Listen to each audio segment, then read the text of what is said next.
Hello friends, I am Sunil Kataria, Sri Tilok Jain Vidyalaya Pathradi. Again welcome you in the e-content program.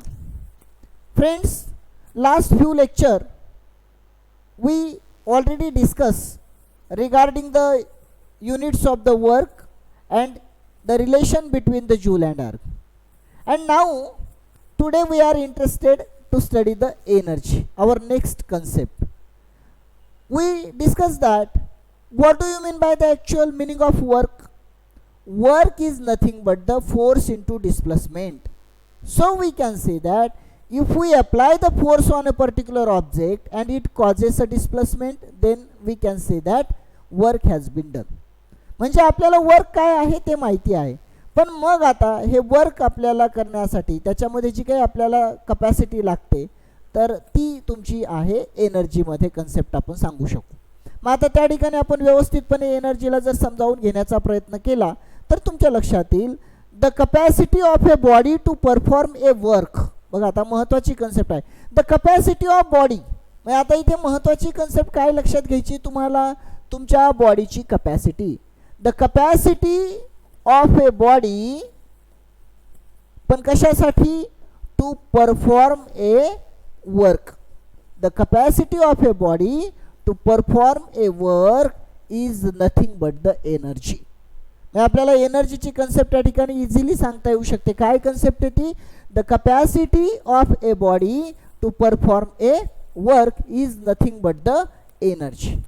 Here in this chapter we discuss that there are the two forms of the mechanical energy. The two forms are, number one is the kinetic energy and second one is the potential energy. म्हणजे विद्यार्थी मित्रांनो या ठिकाणी आपण एनर्जीचे दोन जे form महत्त्वाचे आहेत त्याला या ठिकाणी समजून घेण्याचा प्रयत्न करणार आहोत. त्यातला पहिला फॉर्म जो आहे तो आहे तुमचा कायनेटिक एनर्जी आणि सेकंड जो आहे it is a potential energy. म्हणजे आता तुम्ही व्यवस्थितपणे लक्षात घ्या. पहिला मुद्दा आपल्याला इथे काय करायचं आहे, एनर्जी समजून घ्यायची. एनर्जी काय आहे? The capacity of a body to perform a work. The capacity of a body to perform a work is nothing but the energy.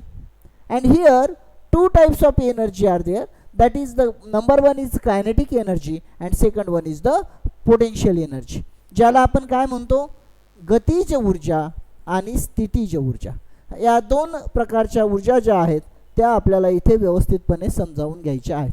मग आता पहिली केस काय तुमची, कायनेटिक एनर्जी. आता कायनेटिक एनर्जी कोणाला म्हणता येईल? The body can have energy by virtue of its motion. बघा आता काय म्हणू आपण, the body can have energy by virtue of its motion is called as the kinetic energy. Whereas the body can have energy due to its specific state or position. म्हणजे इथे महत्त्वाची बाब काय आहे, due to specific state or due to specific position, then we can say that it is a potential energy. So friends, there are the two types of the energy. First one is the kinetic energy and second one is the potential energy. In case of the kinetic energy, the body can have energy by virtue of its motion, then we can say that it is a kinetic energy. Whereas the body can have energy due to the specific state or the specific position, then we can say that it is a potential energy. म्हणजे विद्यार्थी मित्रांनो आपण या ठिकाणी easily काय करू शकतो, दोन प्रकारच्या ज्या आपल्या एनर्जी आहेत त्या या ठिकाणी एक्सप्लेन करू शकतो. आता आपल्याला सगळ्यात महत्त्वाची कन्सेप्ट या ठिकाणी समजून घेणं गरजेचं आहे आणि ती कन्सेप्ट परीक्षेला 5 मार्काला प्रश्न येतो. What is a kinetic energy, derive it's mathematical expression. बघा आता आपल्याला महत्त्वाची गोष्ट काय करायची आहे, कायनेटिक एनर्जीचं मॅथमॅटिकल एक्सप्रेशन जे आहे ते या ठिकाणी समजावून घ्यायचं आहे. आता विद्यार्थी मित्रांनो हे एक्सप्रेशन समजावून घेताना त्याची बेसिक इन्फॉर्मेशन आपल्याकडे असली पाहिजे. मग यामध्ये बघा, suppose a stationary object having the mass m move because of an applied force. म्हणजे एक ऑब्जेक्ट आहे जिचं मास यम आहे आणि अप्लाइड फोर्समुळे ती ऑब्जेक्ट काय होती आपली मूव होती. कन्सिडर करा, म्हणजे समजा विचार करा माझ्या हातामध्ये ही एक ऑब्जेक्ट आहे. आता या ऑब्जेक्टवरती ज्यावेळेस मी या ऑब्जेक्टवर जिचं मास यम आहे त्याच्यावरती काहीतरी फोर्स लावतो त्यावेळेस हिचं डिस्प्लेसमेंट होतं, म्हणजे ती एका जागेवरून दुसऱ्या जागेवरती जाते. आता हे होत असताना let U be its initial velocity. सुरुवातीला इनिशियल व्हेलॉसिटी तिची यू आहे. Let the applied force be F. त्याच्यावरती फोर्स मी एफ अप्लाय केलेला आहे. And this generates an acceleration A is in the object and after time T the velocity becomes equal to 0. The displacement during this time the work done on the object W is equal to force into displacement. आता बघा concept अतिशय सोपी आहे. मी तुम्हाला काय केलं आहे, work done is nothing but the force into displacement. आता आपण ही सगळी केस तुमच्या पुढे ठेवलेली आहे आणि यामध्ये मी तुम्हाला व्यवस्थितपणे सांगितलेलं आहे. आता आपण काय काय बघितलं की एक ऑब्जेक्ट आहे जिचं मास यम आहे, तिच्यावरती आपण इनिशियल व्हेलॉसिटी अप्लाय केली, अप्लाइड फोर्स केलं आणि त्याच्यामुळे तिचं डिस्प्लेसमेंट झालं. आणि ही सगळी इन्फॉर्मेशन आपण प्रोव्हाइड केल्यानंतर मग इथे वर्क डन या केसमध्ये काय असणार आहे तर work done is equal to force into displacement असणार आहे. म्हणजे आपल्याला या ठिकाणी जे काही बल लावलेलं आहे त्यामुळे तिचं काहीतरी विस्थापन होणार आहे. आता विद्यार्थी मित्रांनो लक्षात घ्या की W is equal to F into S. Concept काय आहे, W is equal to F into S. But according to the Newton's second law of motion we know that force is equal to mass into acceleration. आता ही concept आपल्याला सगळ्यांना माहिती आहे, आपण थोड्या वेळ याला इक्वेशन नंबर 1 म्हणू. According to the Newton's second law of motion we know that force is nothing but the mass into acceleration. And second case we know that S is nothing but the ut plus 1/2 at square. म्हणजे आपल्याला हे दोन्ही पण equation विद्यार्थी मित्रांनो माहिती आहेत. According to the Newton's second law of motion we know that F is equal to mass into acceleration, and also we know that S is equal to ut plus 1/2 at square. But in this case here u is the initial velocity and we know that initial velocity is 0, and if initial velocity is 0 then if we put this value in the equation number 2 then here u into t, so 0 into t plus 1/2 a t square, so 0 into t 0 and plus 1/2 at square, so we can easily say that it is a 1/2 at square. म्हणजे आता तुमच्या लक्षात आलं या व्हॅल्यूला आपण equation number 2 म्हणू याच्या ऐवजी थोड्या वेळ. म्हणजे आता लक्षात घ्या equation number 1 F is equal to mass into acceleration, and equation number 2 here S is equal to 1/2 at square. म्हणजे आता ह्या दोन व्हॅल्यू आपल्याला इथे मिळालेल्या आहेत. आता इथे तुम्ही लक्षात घ्या, मी इथे व्यवस्थित तुम्हाला समजून देण्याचा प्रयत्न करतो. आता आपलं इक्वेशन काय आहे, W is nothing but the force into displacement, work is nothing but the force into displacement.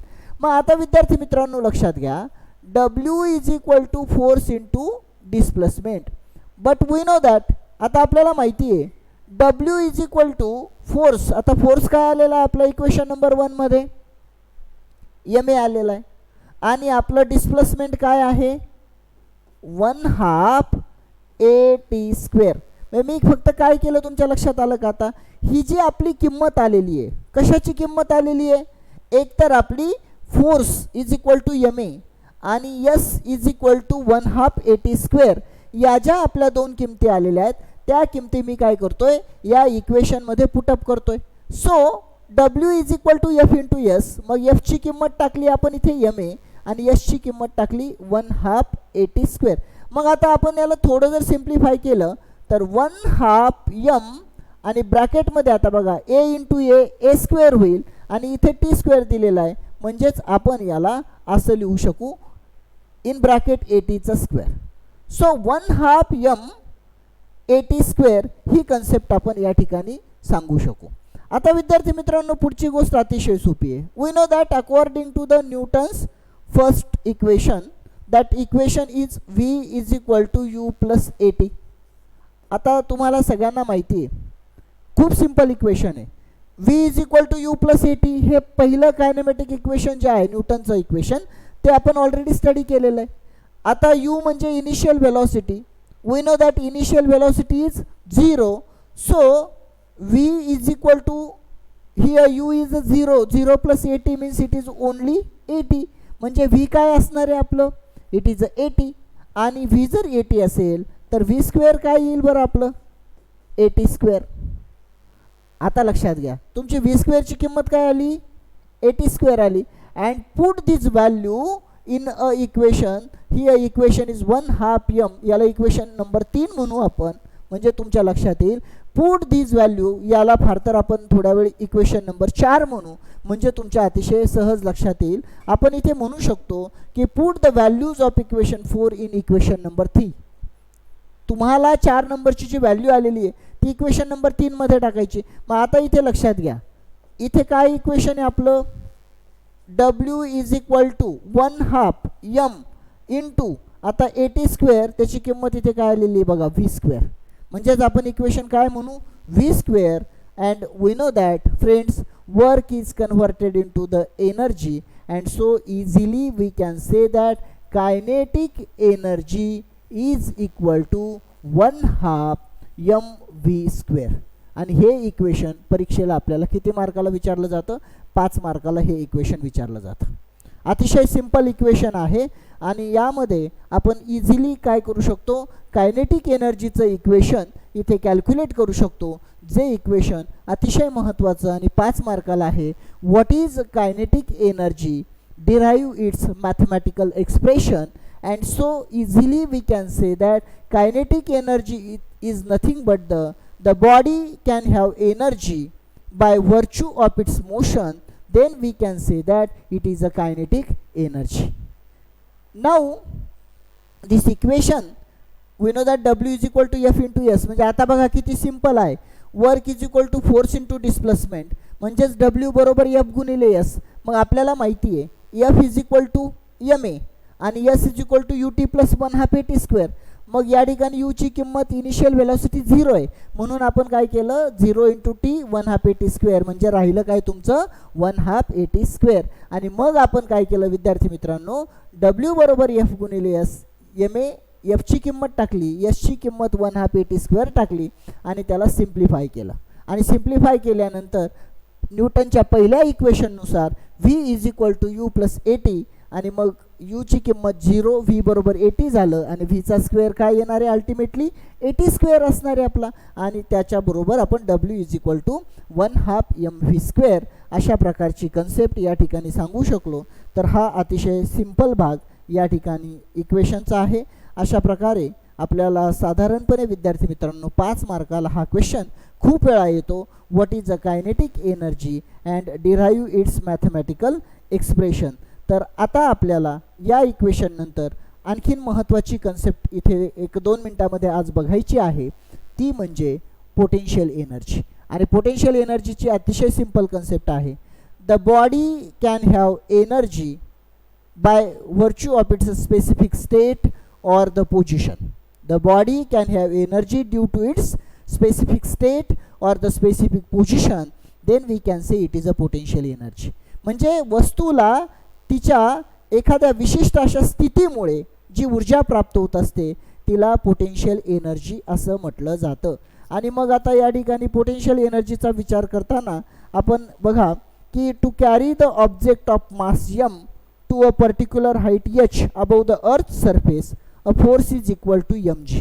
आता आपल्याला इथे महत्त्वाची कन्सेप्ट आहे बघा की तुम्हाला स्टेटमेंट काय दिलं आहे ते काळजीपूर्वक समजून घ्या. To carry an object of mass m to a height h above the earth surface a force is nothing but the mg. म्हणजे एखादी ऑब्जेक्ट आहे ती काय करायची आपल्याला एका ठराविक उंचीपर्यंत त्या ठिकाणी ती ऑब्जेक्ट न्यायची आहे against the gravity, then force is nothing but the काय असणार आहे तुमचं mg. आणि त्या ठिकाणी तुम्हाला एकदा फोर्स लक्षात आला की the amount of work done can B force into displacement. मग आता ही जी डिस्प्लेसमेंट असणार आहे, आपण काय करतोय, एका ठराविक उंचीपर्यंत ती वस्तू काय करतोय अगेन्स्ट द ग्रॅव्हिटी जी आहे ती त्या ठिकाणी नेतो आहोत. मग आता आपल्याला इथे दोन गोष्टी सांगता येतील की against the direction of the gravitational force, so the amount of work done can be calculated by equation work is equal to force into displacement. म्हणजे इथे खूप सिंपल केस आहे की वर्क इज इक्वल टू काय असणार आहे आपलं, फोर्स इंटू डिस्प्लेसमेंट. आणि आता या ठिकाणी बघा तुम्हाला सगळ्याला माहिती आहे फोर्स काय आलेला आहे आपला, इट इज अ mg. आणि डिस्प्लेसमेंट म्हणजे या ठिकाणी अगेन्स्ट द ग्रॅव्हिटी तुम्ही ठराविक उंचीपर्यंत वस्तू घेऊन जात आहे, म्हणजे याचा अर्थ ती काय असणार आहे, त्याची हाईट असणार आहे. So work is nothing but the force into displacement. Here the force is mg and displacement is h, therefore mg into h is nothing but the mgh. So we know that work is converted into the energy, so here we can say that potential energy is equal to mgh. म्हणजे विद्यार्थी मित्रांनो अशा प्रकारे kinetic energy is equal to, म्हणजे आपण दोन equation easily सांगू शकतो.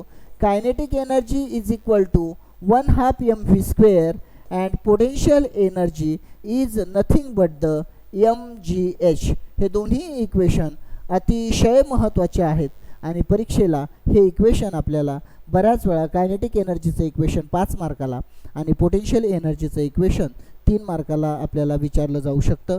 तर अशा प्रकारे हा अतिशय महत्त्वाचा भाग आपण या ठिकाणी समजून घेण्याचा प्रयत्न केलेला आहे. आता या टॉपिकमध्ये आपला एक सिंपल भाग फक्त इथे राहिलेला आहे आणि तो आहे law of conservation of energy and energy transformation. So friends, next lecture we discuss that point, that is the law of conservation of energy. Today we discuss very important topic. That topic is the equation of the kinetic energy and potential energy. So the question asked in this topic is, what is kinetic energy? Derive its mathematical expression. What is potential energy? Derive its mathematical expression. अशा प्रकारे हे दोन्ही पण equation अतिशय महत्त्वाचे आहेत, परीक्षेला खूप वेळा विचारतात, त्यामुळे अतिशय काळजीपूर्वक हे सर्व इक्वेशन व्यवस्थित समजावून घेण्याचा प्रयत्न करा. विद्यार्थी मित्रांनो, आज या ठिकाणी आपण थांबूयात. अतिशय महत्त्वाचा टॉपिक आज आपण या ठिकाणी घेतलेला आहे आणि नेक्स्ट टॉपिकमध्ये आपण law of conservation of energy यावरती चर्चा करू. तेव्हा मी तुम्हाला माझ्या पुढच्या व्हिडिओमध्ये देखील निमंत्रित करतो. पुन्हा एकदा आपण सर्वजण या व्हिडिओमध्ये आज सहभागी झालात, आपला सर्वांचं मी मनपूर्वक स्वागत करतो. धन्यवाद.